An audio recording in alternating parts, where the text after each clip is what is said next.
नमस्कार, जनता टीवी देख रहे हैं आप। आपके साथ मैं हूं अंजलि भंडारी और बात करेंगे देवभूमि उत्तराखंड की।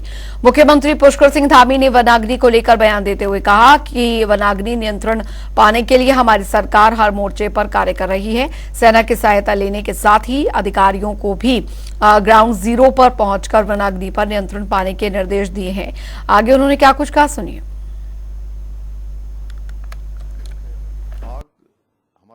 आग हमारे लिए बड़ी चुनौती है और इसके शांत करने के लिए, वनाग्नि को शांत करने के लिए, आग बुझाने के लिए सभी विकल्पों पर हम काम कर रहे हैं। चाहे वो सेना की मदद लेनी हो, अन्य संस्थानों की मदद लेनी हो, लोगों को लगाना हो या इसमें कड़ाई करनी हो। जो लोग इसको जो है कहीं पर भी आग लगाने में शामिल हैं, उनके खिलाफ कड़ी कार्रवाई करनी। उधर उत्तराखंड में वनाग्नि के मामले लगातार बढ़ते जा रहे हैं, जिसे लेकर उत्तराखंड के मुख्य सचिव राधा रतूड़ी की अध्यक्षता में देहरादून स्थित सचिवालय में बैठक आयोजित की गई और इस दौरान बैठक में वन विभाग के डॉक्टर धनंजय मोहन डिजिटल के जरिए जुड़े और डीजीपी अभिनव कुमार सहित वनाग्नि एवं आपदा प्रबंधन के मुख्य वन संरक्षक निशांत वर्मा भी मौजूद रहे। वहीं राधा रतूड़ी ने कहा कि मुख्यमंत्री की ओर से बैठक आयोजित कर वनाग्नि के लिए एक्शन प्लान बनाने के निर्देश दिए गए हैं। साथ ही उन्होंने कहा कि वनाग्नि को लेकर अभी तक क्या कार्रवाई की गई है, इस पर बैठक में चर्चा हुई है। साथ ही अब एक्शन प्लान के तहत वनाग्नि के निराकरण के लिए काम किया जाएगा। तो एक सप्ताह का टाइम सीएम साहब ने ही परसों दिया था, तो उसी को हम लोग आगे बढ़ाने के लिए आज फिर से हम लोगों ने बैठक की कि जो निर्देश दिए थे वो सारे कंप्लायंस हो जाएं। तो उन सब में कंप्लायंस हो रही है। एक सप्ताह का टाइम है। हम लोग ये कह रहे हैं कि एक सप्ताह में वनाग्नि को कंट्रोल किया जाएगा उत्तराखंड में। ये सभी लोग मिल के समन्वित प्रयास कर रहे हैं। इसमें आप लोगों की भूमिका सबसे ज़्यादा महत्वपूर्ण है। जो अभी आपने कहा ना कि जिम्मेदारी किसकी फिक्स होनी चाहिए, क्योंकि ये मानव जनित समस्या है। तो जो लोग इस तरह से आग लगा रहे हैं जंगल में, उनके बारे में थोड़ा जागरूकता मीडिया में भी आनी चाहिए। और जो रील बनाने के लिए भी लोग आग लगा रहे हैं, तो ये एक बहुत अजीब सी विकृत मानसिकता हो गई है कि हमें रील बनानी है तो हम जंगल में आग लगा के फिर अपनी रील बना रहे हैं कि देखिए हमने कितना बड़ा काम किया कि हमने आग लगा दी। उधर उत्तराखंड में वनाग्नि की घटनाएं लगातार बढ़ती जा रही हैं, जिसको लेकर अब राजनीतिक पार्टियों की ओर से आरोप प्रत्यारोप का दौर जारी है। जहां एक तरफ प्रदेश सरकार वनाग्नि की घटनाओं पर अंकुश लगाने के लिए प्रभावी कदम उठा रही है, तो वहीं दूसरी ओर विपक्ष वनाग्नि के मामले को लेकर लगातार सवाल उठा रहा है। ऐसे में बीजेपी प्रदेश मीडिया प्रभारी मनवीर सिंह चौहान ने कांग्रेस पर तंज कसते हुए कहा कि राज्य के धधकते वनों की आग के मामलों में भी कांग्रेस राजनीति पर उतर गई है और उसका ये रुख स्वाभाविक है। हर आपदा में सवाल जवाब करने वाली कांग्रेस को वन संपदा, वन्य जीव और आम जन के हितों के लिए रचनात्मक रुख अपनाकर विपक्ष के धर्म का अनुपालन करने की जरूरत है। कि वनाग्नि को नियंत्रित करने के लिए सरकार के द्वारा हर संभव हर एक प्रकार के प्रयास किए जा रहे हैं और माननीय मुख्यमंत्री जी स्वयं वनाग्नि को नियंत्रित करने के लिए लगातार मॉनिटरिंग कर रहे हैं। वो लगातार अधिकारियों की समीक्षा बैठक भी ले रहे हैं और उनके द्वारा सभी जिलाधिकारियों को एक सप्ताह तक वनाग्नि को नियंत्रित करने के लिए अलर्ट मोड में रहने के लिए कहा गया है। इसके लिए जन सहभागिता के माध्यम से भी लोगों को वनाग्नि को नियंत्रित करने के लिए, वनों की आग को बुझाने के लिए, लगाने के लिए निर्देशित किया गया है। कि साथ ही किसानों के द्वारा जो फसलों के अवशेष होते हैं खेतों में, उसको जलाने पर भी प्रतिबंधित किया गया है।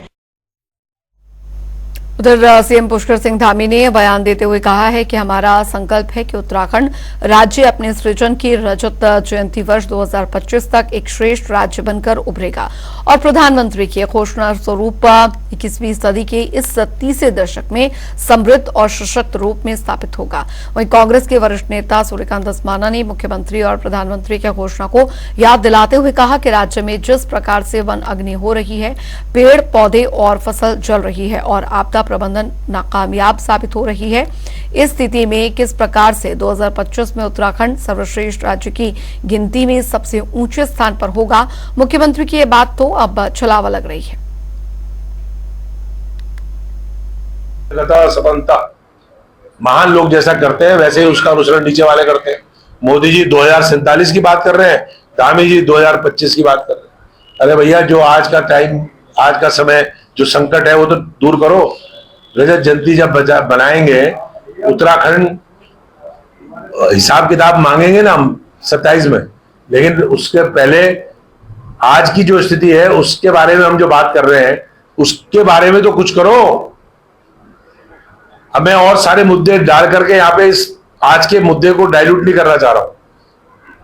अंकिता भंडारी से लेकर के और भर्ती घोटाले से लेकर के वो सारी बातें कैसेट में रिपीट नहीं करना चाहता, लेकिन आप मॉडल स्टेट बनाओ, अच्छी बात है। बड़ी बड़ी बातें करने से नहीं होता भाई। तो जैसी बड़ी बातें उनके आका करते हैं वैसी बातें वो कर रहे हैं। उधर उत्तराखंड का कुल भौगोलिक क्षेत्रफल में से 86% पहाड़ों और 65% जंगल से ढका हुआ है। इसी में से कई हेक्टेयर से भी ज्यादा जंगल आग के चपेट में आ चुके हैं। आपको बता दें, चिंता का विषय यह है कि ये केवल और केवल इस साल की कहानी नहीं, बल्कि हर साल राज्य में जंगलों का बड़ा हिस्सा वनाग्नि से तबाह हो जाता है, मगर ऐसे कोई कठोर कदम नहीं उठाए जाते जिससे कि ऐसी घटनाओं को समय रहते नियंत्रित किया जा सके। वहीं जंगलों में लगी भीषण आग पर कांग्रेस के वरिष्ठ नेता सूर्यकांत धस्माना ने प्रेस वार्ता कर सरकार को जल्द से जल्द कोई ठोस कदम उठाने की बात कही है। आगे उन्होंने कहा कि सिर्फ जंगल ही नहीं, पहाड़ जल रहा है। करीब 1500 हेक्टेयर जंगल अभी तक जल चुके हैं।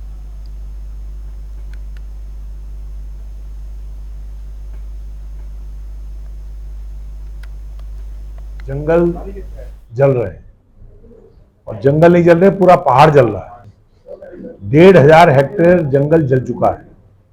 पहाड़ का कोई जिला ऐसा नहीं बचा जहां इस समय आग नहीं है।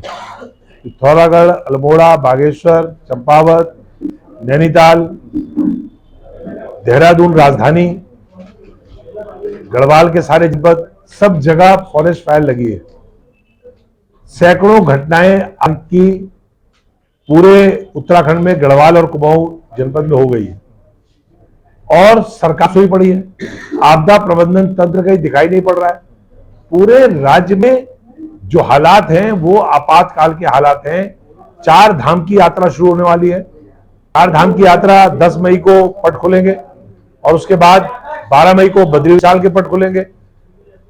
सारा तीर्थयात्री, सारा जो हमारा पर्यटक है, जो पूरे देश से यहां आता है कि उत्तराखंड में मौसम, वातावरण अच्छा होगा, उसको यहां जिस प्रकार से गर्मी से झुलसना पड़ रहा है, आग की स्थिति के कारण जो प्राकृतिक स्रोत है वो सूख रहे हैं।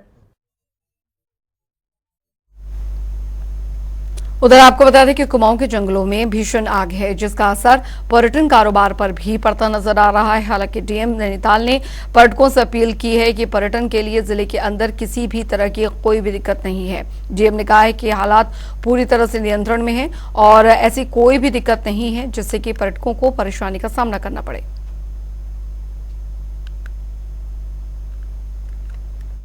में ऐसी सीवियर कहीं सिचुएशन नहीं है कि टूरिस्ट को किसी प्रकार का खतरा हो। मेरी अपील है सभी से, जो लोग नैनीताल आना चाहते हैं, नैनीताल बिल्कुल सुरक्षित है। ऐसी अफवाहें बीच में उड़ाई गई थी और काफ़ी टूरिस्ट के कॉल्स भी हम लोगों को आए, हेल्पलाइन नंबर्स पर डिजास्टर मैनेजमेंट के कंट्रोल रूम में भी। उसमें हमने सभी को ये इन्फॉर्म किया कि इस तरह की सिचुएशन नहीं है कि रास्तों में, हाईवे में आपकी सुरक्षा को आग की वजह से कोई खतरा हो। आप बिल्कुल पूरी तरह से सुरक्षित हैं। टूरिस्ट यहाँ जो है वो बिल्कुल निर्भय होकर आ सकते हैं। उधर आपको बता दें कि उत्तराखंड में भीषण गर्मी के चलते चारों तरफ तबाही के नजारे हैं। जंगलों में भीषण आग है तो दूसरी ओर दुकानों, घरों में भी आग लगने के सिलसिले लगातार जारी है। वहीं काशीपुर जंगलों के साथ साथ आबादी वाली क्षेत्र हैं जहां पर अग्निशमन विभाग को डबल अलर्ट रहने की जरूरत है और काशीपुर अग्निशमन विभाग के अधिकारियों ने अपनी तैयारियां पूरी कर ली हैं। हाईटेक वाहनों के साथ ही प्राइवेट कंपनियों से भी मीटिंग कर उनके वाहनों को भी इमरजेंसी में उपयोग करने की तैयारी है।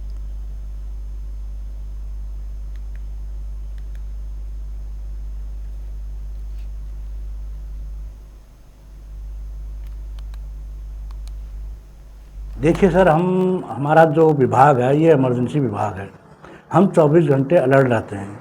एक यूनिट हमारी हमेशा बावर्दी दुरुस्त सतर्क रहती है, जो बैरिक में बैठी रहती है। जैसी कॉल आती है, फायर कॉल होती है या रेस्क्यू कॉल होता है, तो तुरंत वो फर्स्ट टीम हमारी एक यूनिट माई बांध के चली जाती है। मान लिया शहर की बात आती है, शहर में गलियां हैं, छोटी छोटी गलियां हैं मार्केट में, तो वहाँ पर अगर मान लिया बड़ी गाड़ी नहीं जा सकती है तो हम पहले फर्स्ट में अपनी छोटी गाड़ी को मूव करते हैं, उसके पीछे पीछे बड़ी गाड़ी जाती है। उसके अलावा भी अगर मान लिया और सकरी के लिए बड़ी गाड़ी नहीं, छोटी गाड़ी भी नहीं जा पा रही है, तो हमारे पास एक बैकपैक सेट मोटरसाइकिल होती है, उसके पीछे 2 सिलेंडर होते हैं जिसमें फोम या पानी होता है, तो उससे हम उसको पहले उसको मूव करा देते हैं अंदर।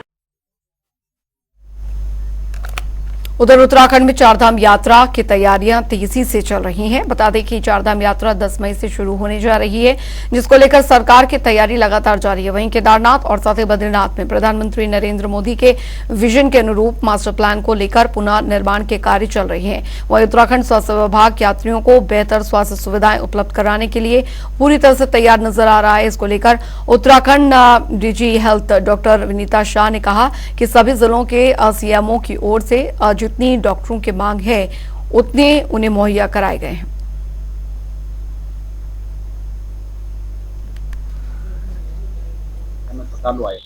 इस बार क्या कुछ नया वहां पर हमको देखने को मिलेगा?